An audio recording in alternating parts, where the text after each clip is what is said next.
ready. Take it away. Okay. All right. How's everybody doing? We just finishing up our last little prep practice, if you will, before we get into game week. I guess I was planning on seeing all of y'all in person in Atlanta right about now, but obviously I'd like to see you digitally next week. But you know, today, right now, it's all about just mental prep, details, and really kind of getting them fresh. We actually stayed inside today. Good workout, shells. Tomorrow will be our mock game, and where we have a lot of guys on this team that have never been a part of a game with us. So, you know, we take a lot of time to make sure they know,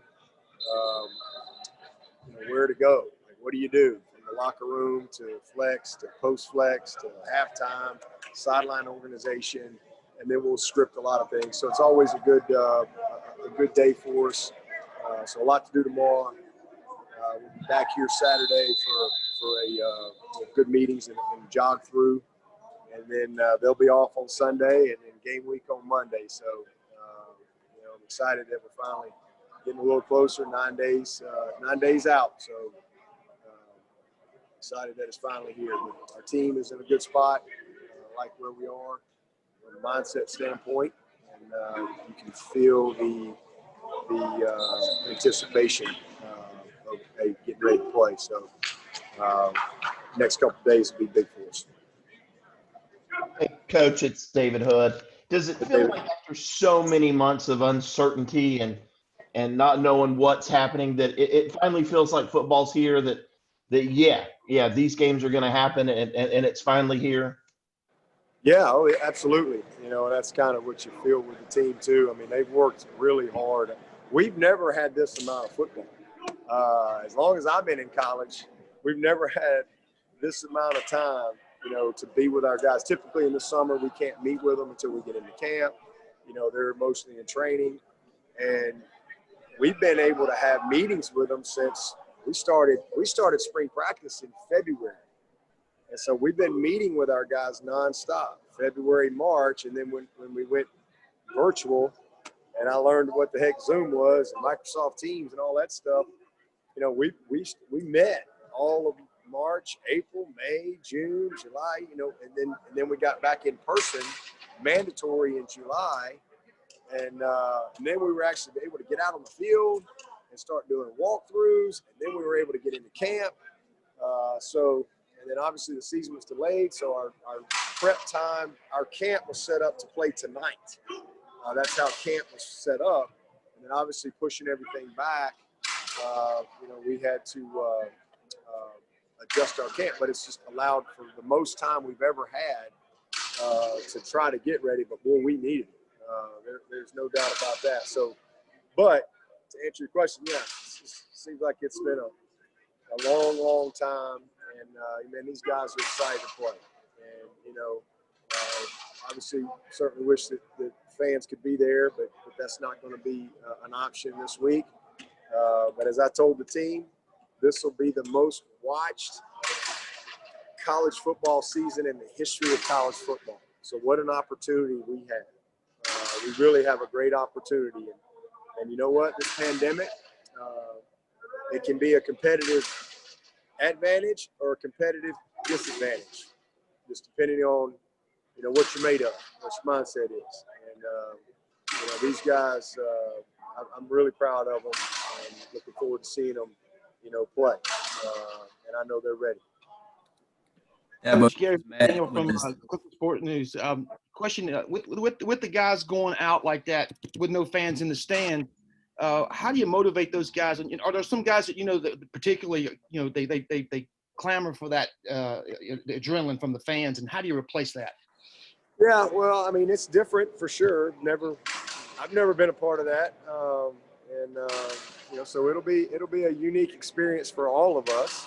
But at the end of the day, man, it's football. And the one thing that will be the same is that scoreboard will be lit up.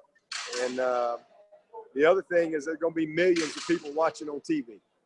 So it'll be different, but different has become our normal, everything has been different. And these guys have been able to handle that. Like I said, it can be a competitive advantage or disadvantage. So, you know, I like where we are. We've still got some work to do between now and game time, but, you know, we're heading in the right direction from that standpoint. Dabo, this is Gene in Charleston.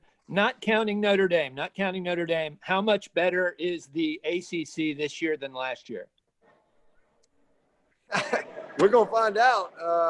I don't know, Gene. I mean, you know, we haven't seen anybody play yet, and there's always new people that nobody's seen. Well, we got a lot of players that nobody's seen, and other teams have the same thing.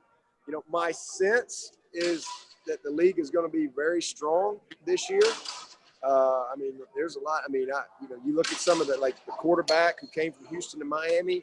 You know, Miami's talented. I think, you know, Coach Norvell at Florida State, and he's had great success. He's got some talent down there. I think what Coach Satterfield's doing at Louisville, I expect them to be explosive. And hey, NC State's been very consistent. Virginia Tech finished strong. I mean, Virginia, you go on and on. I think Georgia Tech's going to be better all across the board. You know, I'm anxious to see what Coach Hafley down at Boston College is going to be able to do there. I think he's a great football coach. And so I think all across the board, North Carolina, man, what a season they had last year. They're just going to be better. Wake Forest, you know, you look at the consistency that they've had the last several years. I think they've won 3 out of 4 bowl games. So Duke, I mean, you don't want to play Duke. Coach Cutcliffe's going to always have his guys ready. So, I mean, from top to bottom, and then you throw Notre Dame in there, I think this league is going to be you know, really good. But how good, how much better, you know, really no way to answer that until we start playing some games and kind of seeing where everybody is. Hello, Coach. Hello. Hey. Hi, my name is Rich Thompson from the Boston Herald. This is kind of coming out of blue, but you touched on it. I just wanted to get your insights and, you know, what thoughts about Coach Hafley coming to Boston College. I would have never guessed you're from Boston. But, man, I think he's great. I really do. I got to know him a little bit at the bowl game last year. We actually had a dinner. So I got a chance to visit with him some, and then we talked on the phone a couple times, and then we've been a part of a bunch of Zoom meetings since last March. So I think he's got a great perspective. I think he's really, really sharp and bright coach. And, you know, he understands Boston College. He understands the area. And, you know, I obviously have not seen him play this year, but I know he'll put his imprint on them quickly. Thank you. You're welcome. Dabo, this is Matt with the State. You mentioned you have a lot of guys that haven't played in a game and stuff, but I'm guessing that, logistically things are going to be a little different this year. Do you know how all of that's going to look as far as, like, are you guys still going to stay in a hotel the night before for home games and travel up the same and all that kind of stuff? Yes, we're going to try to keep as much, you know, keep it as normal as we can for our guys, you know, and what their routine has been as far as how we practice and kind of our structure through the week. Yes, we will travel up on Friday, and, you know, I mean, just like everybody's going to travel, we've got all the protocols and mitigation factors in place, whether you're, you know, so we have to have more buses, more space, you know, obviously the mask and the shields, you know, when we're on the plane. You know, our protocols that we have at the hotel have always been pretty good, but there will be some differences there as far as how we do roommates. And, you know, a lot of guys are going to be in single rooms and so forth. So a few differences, but we're going to try to keep it as normal as possible. We're still going to have some black-eyed peas on game day. I'll say that. Hey, Dabo, this is Pete at AP. You know, it seems like every day we hear about somebody somewhere opting out. You know, the LSU guys, the Georgia quarterback. That doesn't happen to you guys, not this season. And even does it go back to guys like Spiller and Beasley and Etienne and Boyd staying that fourth year, Christian staying that fourth year and wanting to be part of this team? So do you worry about any of the opt-outs or anything like that? You broke up a little bit. I think the last part you said worry about opt-outs. Yeah. No, I don't. I mean, listen, I've quit worrying about that a long time ago. You know, I told our guys way back in June, you know, nobody had to play or anything like that. Just want to kind of know what your plans are. But, you know, our guys are excited to play, and you know, we have not dealt with any of that. Doesn't mean we couldn't, but we've not had any issues like that. You know, so, you know, these guys are excited to be together. They care about each other. They love Clemson. They love, you know, playing for the Tigers. And everybody's just trying to get it going next week. Dabo, can you give us an update on? I'm sorry. Hey, this is Barry. Give us an update on Justin Foster. Has he been available, and what's his status? Yeah, Justin has been here every day and is working hard and getting better. And, you know, what we're going to do kind of moving forward from an injury standpoint and protocol standpoint, because you're going to have, you know, normal injuries, you got COVID protocol, you got all these things. And, you know, one of the things we're going to do is just kind of, you know, we'll say who's available and who's not available. And unless it's some type of long-term injury or something like that, I'm not going to really, you know, get into those things on a daily basis. You know, but as far as Justin, to answer your question, he's not missed a day. He's been here every day. You know, he has been limited, but you know, hopefully he's making some good progress and be with us here soon. And I just wanted to follow up on Matt's question. Will you have the same kind of thing that you do at home games, where you go to the Anderson for the team hotel and do the same thing on game day like you've always done? Yes, we will. Coach, will Luke Price be available? No, Luke's out for the year. I think he's a guy I talked about earlier. He tore his ACL, so he's out for the year. Anytime we have a long-term injury like that, I'll make that very clear. But, you know, we're going to have some guys that are, you know, day to day, week to week, battling injuries. We're going to have some guys that you know, are on the COVID protocol, whether they are had it or quarantined, close contact, whatever that is. You know, but so we're just going to kind of keep it simple and you know, say, hey, here's who's available, who's not available, and we're going to get the guys ready to play. Hey, Dabo, I know you guys will probably release a pregame depth chart next week, but I was wondering if you could shed if there's any clarity on the starting corner spot between Booth and Goodrich.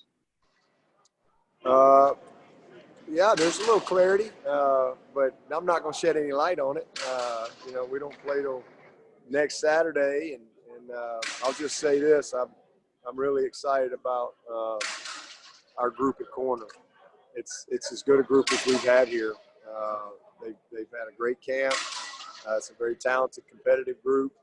You know, Mike's got everything he could want in that position room, from, you know, speed and quickness and length, athleticism, competitiveness, and then we've got some really good knowledge now that is built up with this group. So I think you'll see all those guys have an opportunity to play, and it's going to be a position to watch really all year, not just the first game.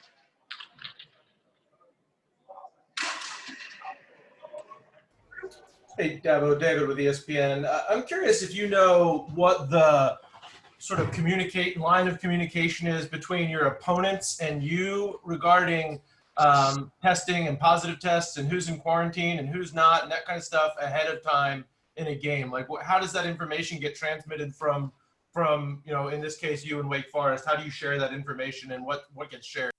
Yeah, so that's all done by the medical group. You know, they have a medical advisory group, the MAG or whatever, and they handle all that. So Danny Poole, Dr. Reeves, you know, they have to coordinate and communicate all those type of things with whoever the opponent is, and vice versa.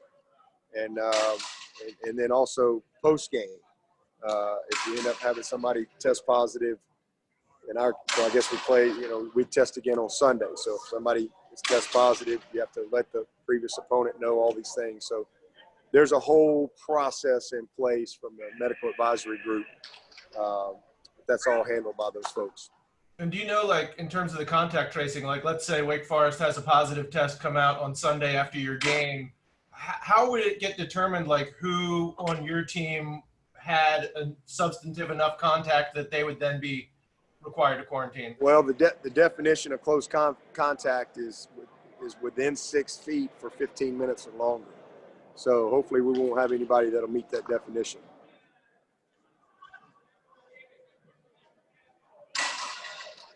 Dabo, I know you said last week that you guys were in a really good spot and no one had tested positive. Do you have any update this week that you can share? We're still in a good spot. Yeah, guys are doing what they need to do. I'm really proud of our group. We've kept things mitigated very, very well. But we can do all of that. End of the day, they have to buy into what they need to do. And we got. I know. We've got a lot of students here.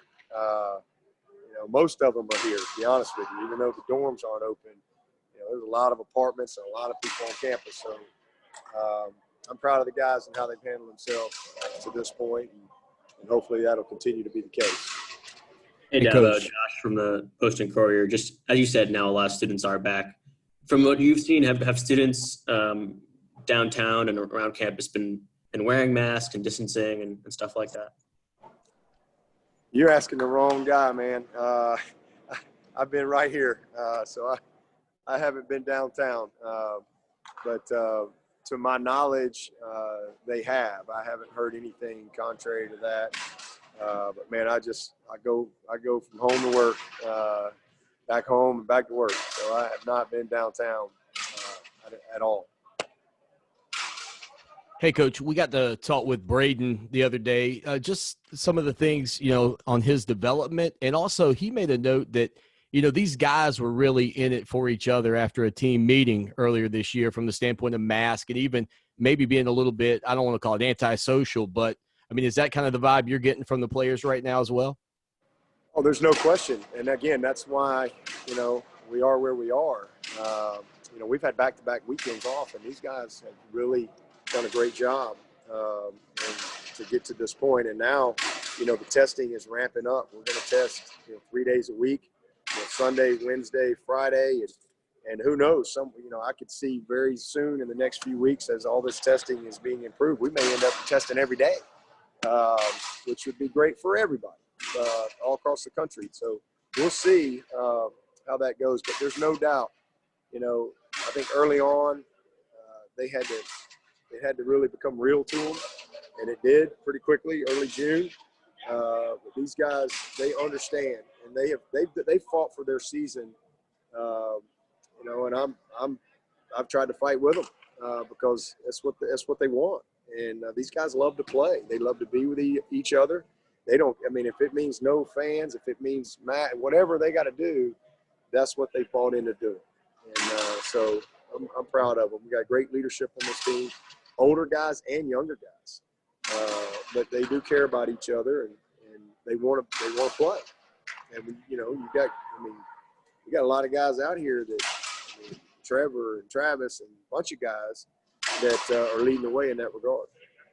And to follow up on Braden, just his development coming into this year. Yeah, he's. I'm really happy he was able to get a couple of games in last year. Ended up, had a couple nice plays in the national championship game, and then with the fact that basically with everybody kind of getting a year back this year, he gets his year back. So I'm happy for him because he's a developmental guy and was mostly a basketball player, coming out of high school, but he is unbelievably talented and loaded with potential and has made a ton of improvement. He's long, he can run, he's a matchup problem. He's one of those guys that when he's covered, he's still open. And that's what a guy like him brings to that position. He runs like a wideout, he catches like a wideout, but he's got the body of a tight end. And, he's gotten so much better as far as finishing plays on contact, body control, body positioning, details of the position. Last year was really a blessing for him because he was able to sit back and really learn a lot. And being over there with Coach B and running the scout team, challenged him as well. So he's in a good place. He's earned it, and I'm excited to see him take advantage of the opportunity. Hey, Coach. This is Hallie from ESPN. How are you? I'm good. How are you? I'm good, thank you. You mentioned somebody pops up. I popped up. You mentioned team leaders just a second ago. And I'm wondering, guys like Trevor and Darien and Cornell and Mike Jones, they've really emerged as vocal leaders this summer, not just for Clemson, but nationally. And I'm wondering, how have they impacted your own thinking on issues of social justice and player empowerment? Well, I mean, they've been awesome. We've had a lot of great conversations, and I think it's great anytime you can get someone's perspective. And it's been really cool to have some of these talks and talk about some of these things and connect on a deeper level about some of the things that a 18, 19, 20-year-old may have as their perspective. So as far as changing things, I mean, I don't know about changing things. I mean, I believe wholeheartedly in trying to do everything we can to create opportunity and equality, and really just stand alongside with my players and support them in what they're trying to do. Guy we haven't heard much about in camp. Obviously, he's done so well. But how's Tyler Davis been in year 2 of his progression? And do you think he's ready to even show more this year now that he's had a whole year under his belt? Absolutely. This is a developmental game, and guys get better if they work. And he is a great worker. And he was an excellent player last year, but he was still a freshman. And just like Christian and those guys were good as freshmen, but they got better. And that's what I'm seeing in Tyler Davis. He's more knowledgeable. He's in a better place physically. He's worked really hard. He's a natural leader, and he's more comfortable in that role now as opposed to last year as a true freshman. So I don't think there's any doubt that he'll be a guy that you'll notice pretty quickly when we take the field. Dabo, I know you've referred to Kobe and Demarkcus recently as maybe being the new Thunder and Lightning. Have they continued to impress you as the weeks have gone, or just in general, how do you evaluate how that talent at running back is looking? Yeah, nothing's changed there. They've been very impressive. They both have a lot to learn as we have, piled on the installation throughout camp. I'd say they both hit a little bit of a wall, but they're catching on. Tony's done a great job with those guys, and they're kind of get some sea legs back under them here, I know there'll be 2 guys probably happier than anybody to get game week and start getting into a little less of a schedule, and I think that'll help them a lot. But they're doing great, and both those guys will have an opportunity to help this team. Yeah, but you mentioned a minute ago about the guys getting the year back if they want it. Have you even thought about roster management or how that's going to affect you and recruiting? Because you're obviously recruiting guys who want to play immediately and can play immediately. Oh, yeah. Spent a lot of time thinking about roster management, and, we've talked a lot about it as a staff. But it is what it is. Again, it was the right thing to do. I'm happy for our players, and, hopefully, we've made some suggestions and things. I don't know where it's going to go.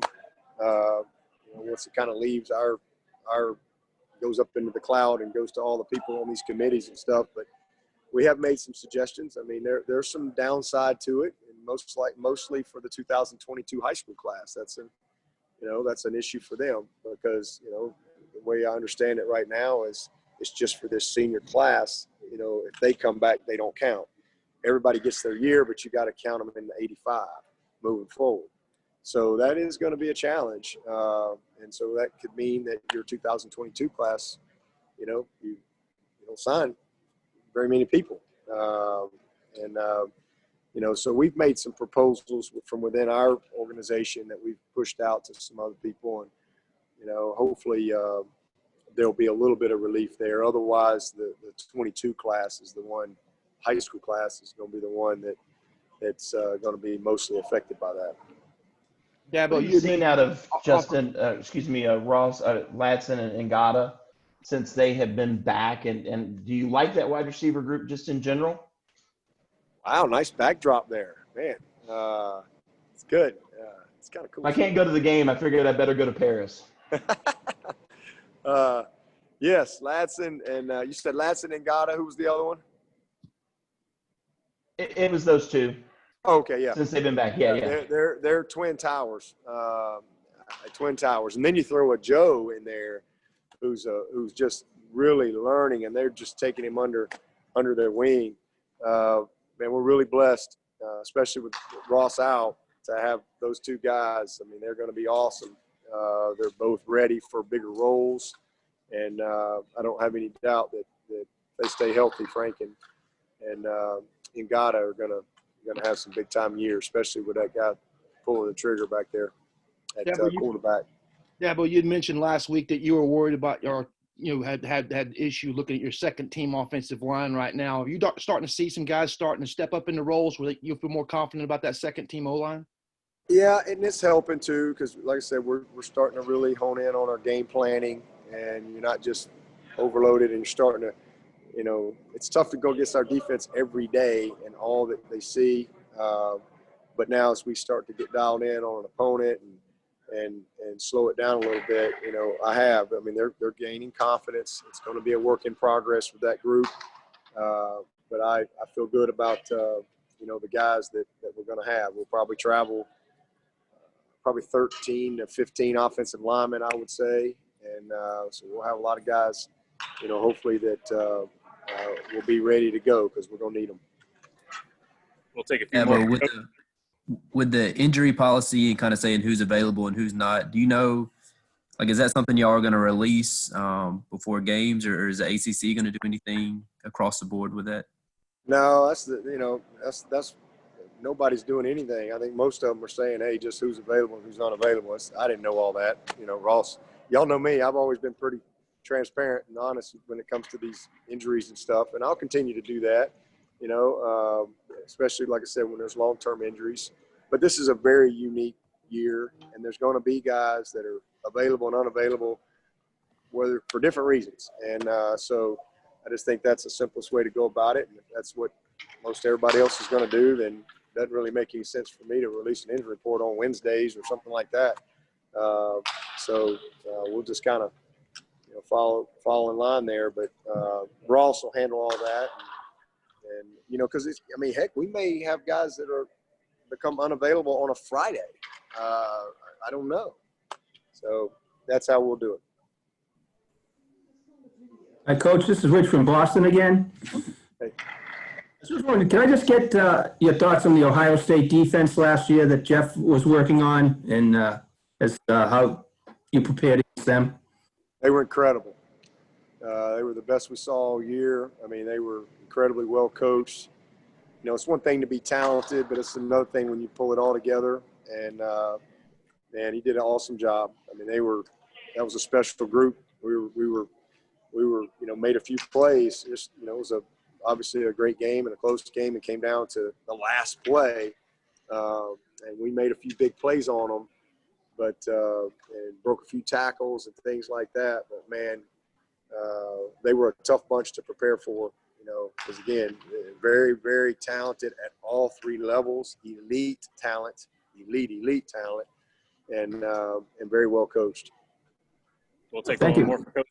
Hey, Dabo, David with ESPN again. I know that nothing is set in stone. And of course, if there's anything we've learned over the last few months, it's that you don't know anything until it happens. But I know the Pac-12 today talked a little bit about a new testing that they're getting that would be essentially instantaneous, like within 15 minutes. The Big Ten has had some conversations about trying to get back maybe into November and play to start up. If those leagues were able to start sometime in November, would you be okay with delaying a potential playoff or something like that into later January if it allowed sort of the whole field to be involved?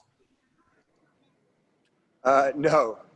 We're ready. We're ready to roll, and that would be something I wouldn't be in favor for. I'm all in favor of them playing. I'd love for them to play. That'd be great, and I think the testing is a great opportunity for everyone for sure. But it'd be kind of hard to start in November and then get in there. But we wouldn't want to push the season into February and all that stuff. We're going to push forward. Something changes, it changes. But that's where we are right now.